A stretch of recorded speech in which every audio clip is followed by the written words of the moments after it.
Welcome to my channel. Okay, आज मौलिक अधिकार का हम कौन सा वाला पार्ट पढ़ने वाले हैं। तो हमने आर्टिकल 22 तक सारे पढ़ लिए थे, जिसमें हम आज पढ़ने वाले हैं शोषण के विरुद्ध अधिकार, जो कि आर्टिकल 23 से होगा। ठीक है, तो कौन सा पढ़ने वाले हैं आज? हम पढ़ने वाले हैं जिसका नाम है शोषण के विरुद्ध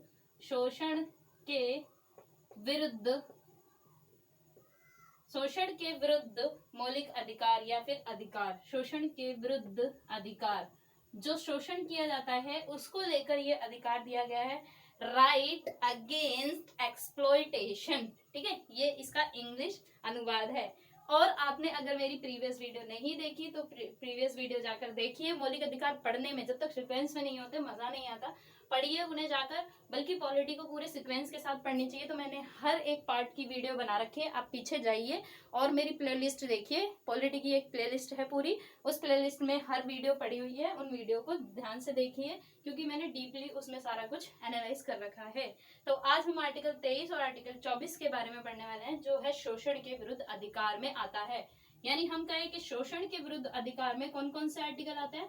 आर्टिकल 23 और आर्टिकल 24, ये दोनों आर्टिकल शोषण के विरुद्ध अधिकार में काउंट होते हैं। आर्टिकल 23 और आर्टिकल 24। आर्टिकल 23 में बात करें तो मानव दुर्व्यापार की बात की गई है। किसकी? मानव दुर्व्यापार। मानव दुर्व्यापार का मतलब होता है मानव को बेचना। ठीक है, एवं बलात् श्रम, एवं व बलात् श्रम। बलात् श्रम का मतलब होता है बच्चों से काम करवाना। ये दोनों ही क्या है? ये दोनों ही इस आर्टिकल में निषेध हैं। निषेध मतलब बिल्कुल प्रतिबंधित है कि मानव दुर्व्यापार करना एक अपराध है और बलात् श्रम कराना भी एक अपराध कहलाता है। मानव का खरीद फरोख्त करना, क्रय विक्रय कर देना, जैसे कि आप देखते भी हो, फॉर एग्जाम्पल छोटे बच्चों को उठा लिया जाता है, जिनके बहुत सारे केसेस भी आते हैं। और उनको क्यों उठाया जाता है, उनको क्यों रखा जाता है? क्योंकि उन्हें बेच दिया जाता है, यानी उनका क्रय विक्रय कर दिया जाता है, तो उसे मानव दुर्व्यापार में काउंट करेंगे। बच्चे ही नहीं बल्कि बड़ों के साथ भी ऐसा होता है, उनका भी दुर्व्यापार किया जाता है, उसे मानव दुर्व्यापार में काउंट करते हैं, जो कि आर्टिकल 23 के तहत आता है, जिसे शोषण के विरुद्ध अधिकार बोला जाता है। ठीक है, मानव दुर्व्यापार कहलाता है जिसमें मानव का क्रय विक्रय किया जाए। या वैश्यवृत्ति में धकेलना, वैश्यवृत्ति कराते हैं ना, जो औरतें होती हैं उनसे वैश्यवृत्ति कराना, तो वैश्यवृत्ति कराना भी या उनकी तरफ धकेलना भी क्या है? ये अपराध है। किसके तहत? आर्टिकल 23 के तहत। ये आपका मौलिक अधिकार है कि आपके साथ अगर ऐसा कुछ भी होता है तो तुम्हें पता है कि हमारे मौलिक अधिकार का गारंटर सुप्रीम कोर्ट है, जो आपके लिए एक्शन लेगा और आपको यहाँ पर क्या दिलाएगा? आपको यहाँ पर इंसाफ दिलाएगा।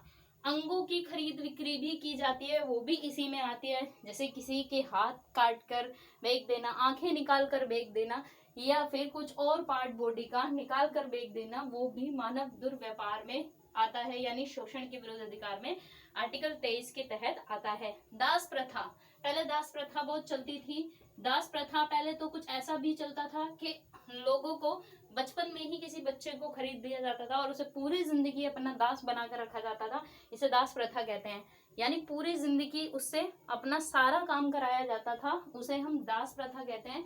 ये दास प्रथा में काउंट होता है और ये भी आर्टिकल 23 के अंतर्गत शोषण के विरुद्ध अधिकार में आता है। तो शोषण के विरुद्ध अधिकार का आर्टिकल 23 जो कि कंप्लीट होता है, इसमें ये दोनों चीज आती है, यानी बच्चों से कुछ भी काम करवाना किसी भी आधार पर, वो भी बलात्श्रम में आता है। आर्टिकल 24 की बात कर लेते हैं। तो आर्टिकल 24 कहता है कि 14 वर्ष से कम आयु के बच्चों से, 14 वर्ष से कम 14 वर्ष से कम आयु का अगर कोई भी बच्चा है, उससे आप कोई भी खतरनाक, कैसा काम?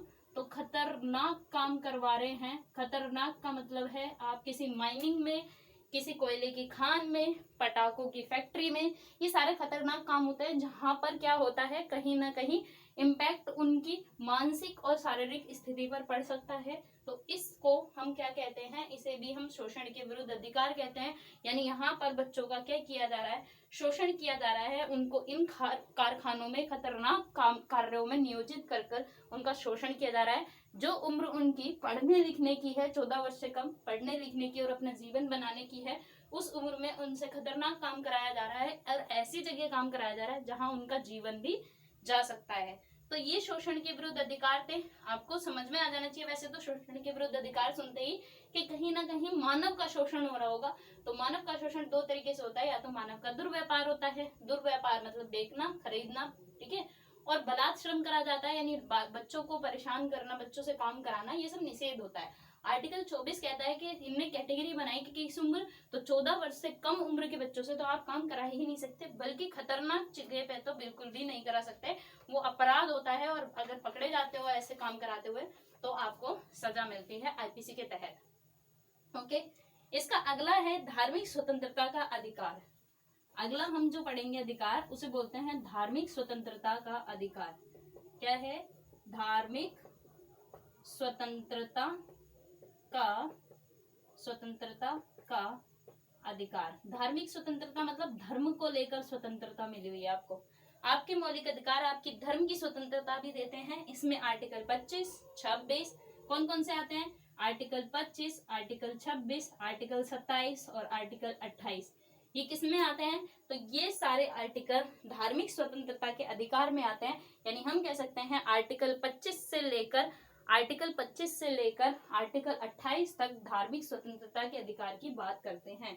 ठीक है, राज्य जो कि राज्य है वो कोई अपना धर्म नहीं अपनाएगा, ऐसा ये धार्मिक स्वतंत्रता का अधिकार कहता है कि राज्य का कोई अपना धर्म नहीं होना चाहिए। जैसे यूपी या फिर हम कहें पूरे भारत, इनका कोई अपना धर्म नहीं होना चाहिए। भारत ये नहीं कह सकता कि मैं एक हिंदू राष्ट्र हूँ, मैं एक हिंदू धर्म को अपनाता हूँ। भारत सभी के धर्म का सम्मान करेगा और सबको आगे बढ़ने की आज्ञा देगा। इसीलिए हमें मौलिक अधिकार में ये पार्ट भी डाला है कि धार्मिक स्वतंत्रता का अधिकार है। इसीलिए भारत में इतनी विविधताएं हैं और विभिन्न धर्म के लोग रहते हैं, जहाँ हिंदू भी है, जहाँ मुस्लिम भी है, जहाँ सिख भी है, जहाँ ईसाई भी है, और सभी के धर्म को हम मान्यता भी देते हैं। इसीलिए ये कहता है धार्मिक स्वतंत्रता का अधिकार कहता है कि राज्य का कोई अपना धर्म नहीं होगा, सभी धर्मों की वो क्या करेगा? इज्जत करेगा, समान रूप से उसे अपनाएगा, सभी को बराबरी देगा। ये राज्य का कर्तव्य बनता है, राज्य का काम है। ठीक है, राज्य में धर्मनिरपेक्षता सकारात्मक भी होती है और नकारात्मक भी होती है। धर्मनिरपेक्षता दो तरह से होगी, सकारात्मक भी होगी और नकारात्मक भी होगी। क्या होगी? सकारात्मक होगी और नकारात्मक होगी। सकारात्मक में क्या आएगा? जिसमें राज्य का कोई धर्म नहीं होता, ये सकारात्मक हो गई। जैसे नागरिकों के धर्म को वो अलाउ कर सकता है कि आप चाहे तो मुस्लिम को अपनाओ, चाहे तो ईसाईयत अपनाओ, चाहे तो आप सिख बन जाओ, वो आपकी मर्जी है। राज्य से एक्सेप्ट करेगा और आपके उस धर्म की इज्जत भी करेगा। जबकि नकारात्मक की बात करें तो राज्य का कोई धर्म नहीं है, ये एक नकारात्मक पॉइंट भी है, लेकिन नागरिकों को भी कोई धर्म मानने का अधिकार नहीं देता, ये नकारात्मक पॉइंट हो जाएगा धर्मनिरपेक्ष में, कि नागरिक कोई अधिकार नहीं मानेगा, कोई धर्म मानेगा ही नहीं, कोई धर्म अपनाएगा ही नहीं। ठीक है, तो हमारे यहाँ सकारात्मक धर्मनिरपेक्षता अपनाई जाती है। अब स्टार्ट करते हैं इसके आर्टिकल। आर्टिकल 25 कहता है इसका, आर्टिकल 25 क्या कहता है? तो आर्टिकल 25 यानी आर्टिकल 25, आर्टिकल 25 आर्टिकल 25 कहता है कि अपने धर्म का अंतःकरण, अंतःकरण मतलब मानना, अपने धर्म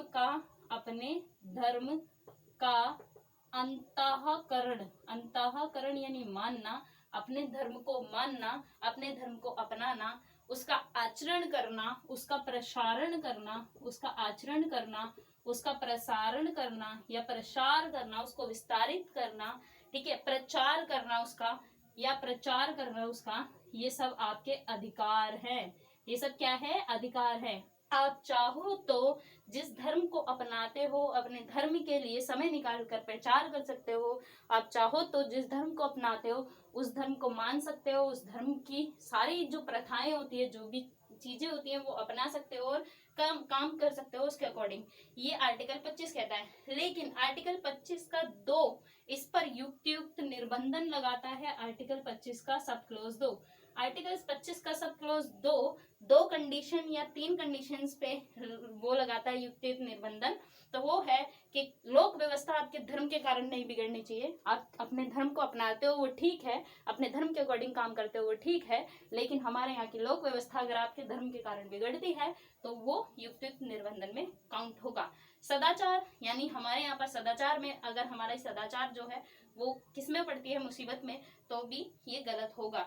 किसी के स्वास्थ्य को, यानी किसी की शारीरिक हानि होती है, किसी का स्वास्थ्य बेकार हो जाता है आपके धर्म से, तो ये भी गलत होगा। मैंने ये नहीं कहा धर्म से मतलब कुछ ऐसा जो कि उससे इम्पैक्ट गलत तरीके से पड़ता है उस इंसान पर, तो वो भी क्या होगा, वो भी युक्तियुक्त निर्बंधन होगा आर्टिकल 25(2) के तहत। ये धार्मिक स्वतंत्रता का पहला आर्टिकल था।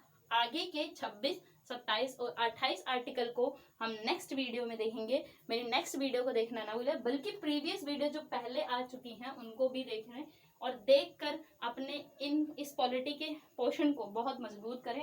And thanks for watching my channel guys. Please subscribe and share कीजिए और शेयर कर सब्सक्राइब को बढ़वाइए, क्योंकि मुझे आपसे लाइव मिलना है। लाइव मिलने के लिए 1000 सब्सक्राइबर होना जरूरी होता है। Thanks for watching my channel.